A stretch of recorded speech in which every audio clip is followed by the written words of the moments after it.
I think that, we're habituated. You're habituated to think about your kids, to think about your husband, to think about the grocery list, to think about when the garbage day is, to think about your errands you have to run, think about the emails you have to answer. We're habituated to shift our attention from one thing to the next. We have this mobile thing called awareness, And so we habituate ourselves into shifting our attention very quickly so that we can get a lot of stuff done.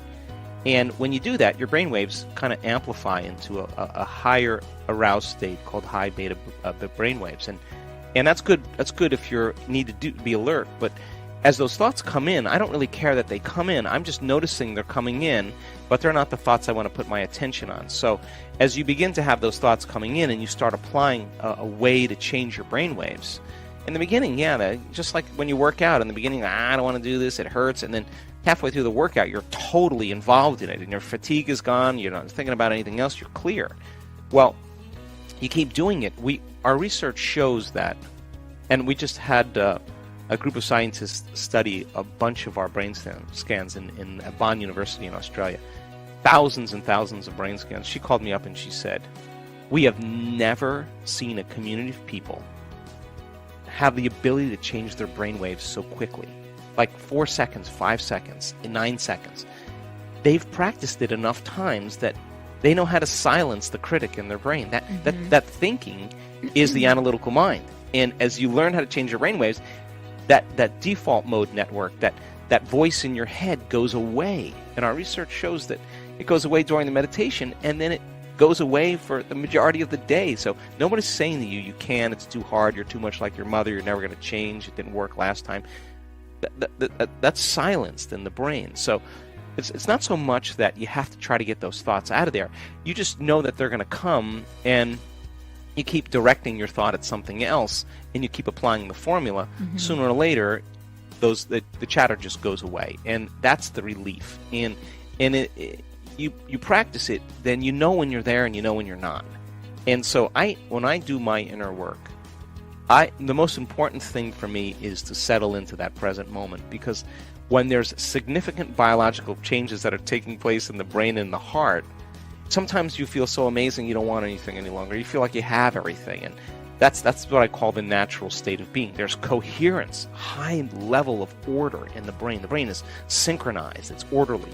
The heart is synchronized, it's orderly, it's driving new energy to the brain. Once energy moves into the heart, our research as well as other research shows that it amplifies energy into the brain. Now you have a different awareness. You're feeling differently, you're thinking differently, because you're at a different level of consciousness. So getting to that point where you're self-regulated, you no longer live in lack, you no longer live in separation. In fact, you're no longer needing anything out there to bring you joy or happiness. It's actually coming from within. So now you're more tolerant with people, you're less reactive. You don't really want to emotionally react because you like the way you feel. And our research shows that people's oxytocin levels, their love chemicals, are way higher than the average person. Well, that's because you are what you practice. So every day they practice opening their heart. In survival, in stress, not a time to open your heart, right? It's time to run, fight, or hide. Yeah. So we close that down. We stop trusting that, and we stop trusting ourselves, and no energy is in there. And so, of course, there's all kinds of health conditions that are a result of that. So then you practice opening your heart every day, and you say, I'm not getting up till I feel like I'm in love with life. Well, now the game is on. You're out of the bleachers. You're on the field. And in the beginning, it takes a little work. But over time, you start practicing that. All of a sudden, when you feel that way, and you're no longer needing it from your outer world, you're going to be more unconditional with everybody in your life, because you're not going to want to lose this feeling. You're going to say, I feel so good that I'll forgive you. I don't really care, because nothing's worth losing this feeling. And so people work for it, and they covet it, and they learn how to maintain it. And it's not just about doing the meditation and then getting up and getting on the freeway and flipping people off or judging your coworker the next moment. You're doing that meditation to change your state of being, and then your job is to maintain that modified state of mind and body your entire day. And when you do, get ready. Something unusual, something different, some synchronicity, some coincidence, some opportunity is going to show up in your world. That's the law. And then all of a sudden you start believing you're more of the creator of your life and less of the victim of your life. Because victimization is like, why are you unhappy? Oh, because of this person or that thing. And what you're really saying from a biological standpoint is something out there. I'm allowing something out there to control how I feel and how I think, and that's a victim. So when you start to see how you think and how you feel begins to produce an effect in your life, you start believing less that you're a victim and more that you're the creator of your life. And that's when people start getting empowered and they say, wow, I didn't do anything. It just kind of came to me, of course, because nobody changes until they change their energy. And when you change your energy, you change your life. And changing your state of being with a clear intention and an elevated emotion is producing a very dramatic change in the field. And your job is to be able to maintain it independent of the conditions in your environment, independent of the chemical, emotional, habitual needs in your body, and independent of time. And being able to do that for an extended period of time, you start to see the universe start to give you feedback. And when you start measuring, wow, you at cause, then you wake up in the morning and you want to do it. It's not like, oh, geez, I got to go create my life. Yeah. It's not like that. It's more like, oh my God, the magic's happening. I don't want to stop. I don't want to lose the magic. I want to keep going. And so people are enthusiastic and theos, filled with God. You know, they're inspired to create. And I think that we are naturally creators. And so we see profound changes in people's body and their brain and in every level when they just keep practicing. So, well, first of all, the meditations that we do are not based on any tradition. Our meditations are based on brain science and heart rate variability and all the things that we've studied. So we have different meditations for different things, you know.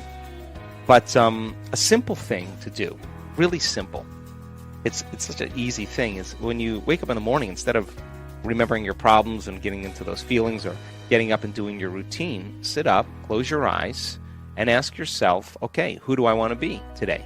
And say, okay, before I create this new person, let me just take a moment and let me just become conscious of the thoughts that I think that don't support me any longer. I can, it's too hard, I'll start tomorrow. You start writing those thoughts down, becoming familiar with those. Then you review your behaviors, even how you speak. Do you complain? Do you make excuses? Do you feel sorry for yourself? Do you procrastinate? Do you judge other people? Just get a list and write those down. Look at the emotions that cause you to fall to a lower denominator every day. And just become aware of those and review those thoughts, behaviors, and emotions. Become so familiar to them, so conscious of them, that you won't go unconscious to them in your waking day. Now, that is the process. That's to know thyself. And it's amazing because you could actually anticipate the thought before it's coming when you get good at this. You're like, oh, no, not going to go there, because you're so aware of those thoughts now, because nerve cells that no longer fire together no longer wire together. So you begin to dampen down the connections in your brain that have to do with the old self. You're no longer having the same thought that's producing the same chemical that's signaling the body to feel a certain way. You're disrupting that process. In the beginning, yeah, that's uncomfortable. The body's been in that familiar state. Then if you say, okay, what thoughts do I want to fire and wire in my brain? And you have those thoughts and put all of your attention behind them. What behaviors? How am I going to be with my husband? How am I going to be at work? How am I going to be on the phone today? Who am I going to make a difference with? And start to review. Just review. Think about and plan who you're going to be. And then you say, okay, what emotions am I going to live by the entire day? Let the test begin. That no person, no thing is going to steal my joy today. I'm not going to mismanage my attention and lose the love that I feel now. And you start working on those emotional states and just say, I'm not getting up until I feel that feeling.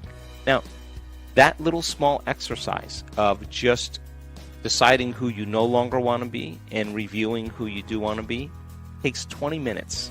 And you get up and you feel better. And your body begins to make a whole different set of chemicals, a whole pharmacy of chemicals that really start to make you see reality differently. We don't see things how they are. We see things how we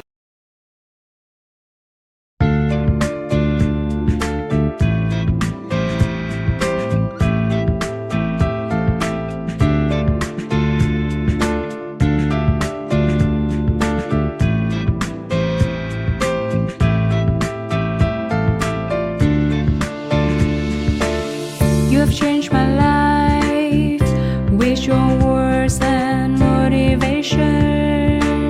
You helped me to become a better person. I feel so great about your love. Never felt that before. You have changed my life with your words and motivation. You helped me to become a better person. I feel so great about your love. Never felt that before. You are not only good by heart, but you also have a good soul. I'm lucky to find someone as wonderful as you are. I am so thankful to you for coming in my life and making it so nice.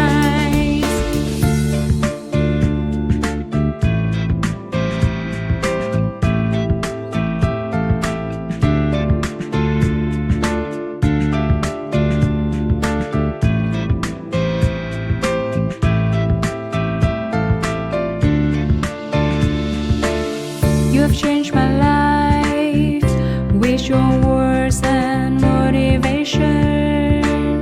You helped me to become a better person. I feel so great about your love. Never felt that before.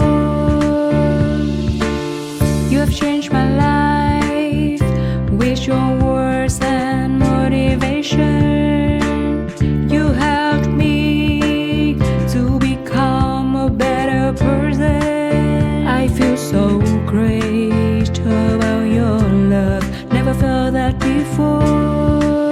You are not only good by heart, but you also have a good soul. I'm lucky to find someone as wonderful as you are. I am so thankful to you for coming in my life and making it so nice. You are not only good by heart, but you also have a good soul. I'm lucky to find someone as wonderful as you are. I am so thankful to you for coming in my life and making it so nice.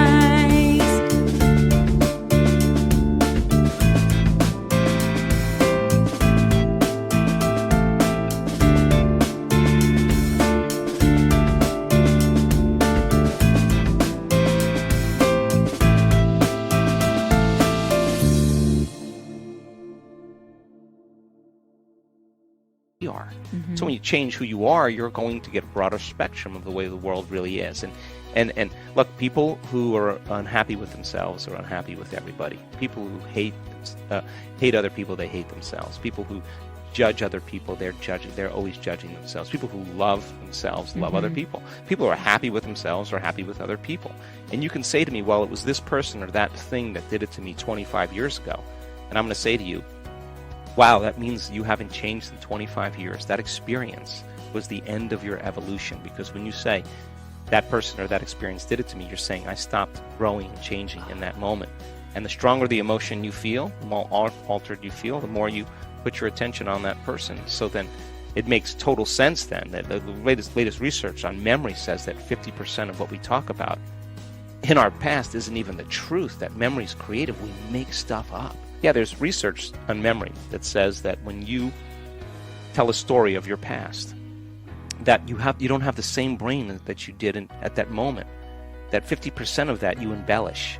So then people, that means people are reliving a miserable life that they never even had, just to reaffirm the fact that they're stuck in their past. And it's all because they want to condition their body. A conditioning process just requires a symbol, a thought, a stimulus, and a feeling. And so you remember the event, you feel the emotion, you're conditioning your body more into the past.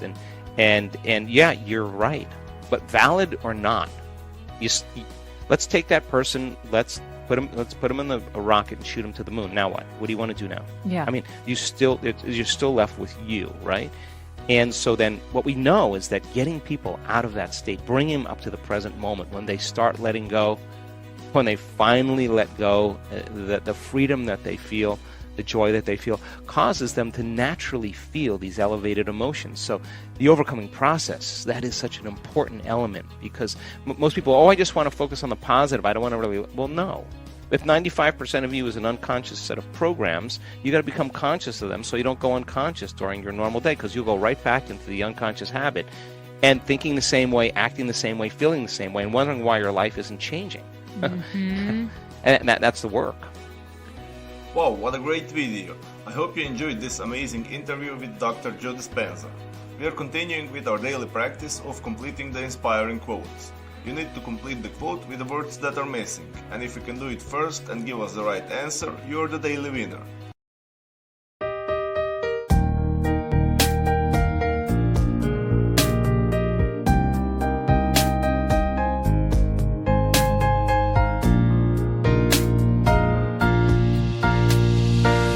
I wanna thank you for your unconditional love for me. You are the most beautiful thing I have ever had in my life. You are the reason, that's why I am living in this world. I wanna thank you for your unconditional love for me. You are the most beautiful thing I have ever had in my life. You are the reason, that's why I am living in this world. I admire the way you are always there for me. I admire the ways you always take care of me. I admire the way you give your all just to see a loving smile on my face. I admire the way you love me.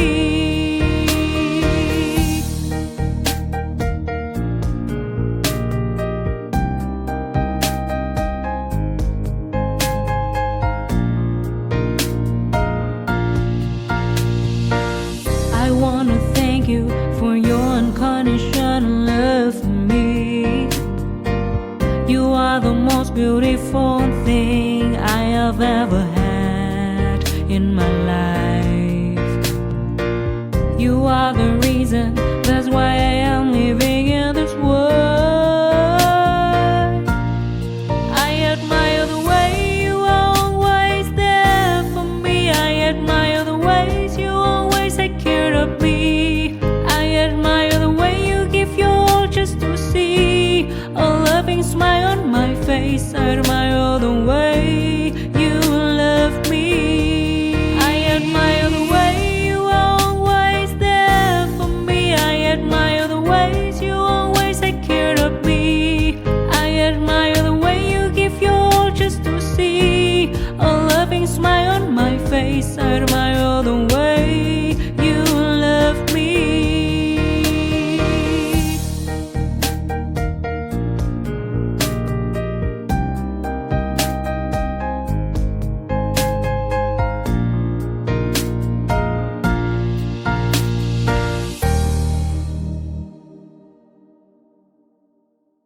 In the previous video we were looking for two words of Joe Dispenza's quote. The quote goes like this: meditation opens the door between the conscious and... The correct answer is subconscious mind. So, meditation opens the door between the conscious and subconscious mind. Congratulations to everyone with the right answer. We only had a few wrong answers. Since I know you love Joe Dispenza, today's quote is from Joe Dispenza also. We are looking for two words. So the quote goes like this: if you become aware of your automatic habits and you are conscious of your unconscious behaviors so you cannot go unconscious again, then you... Write your answers in the comments below the video and tell me if you love this video and our new way of ending the videos. If you love this video, give your thumbs up and share it with your friends. Help me make this video more popular by sharing it.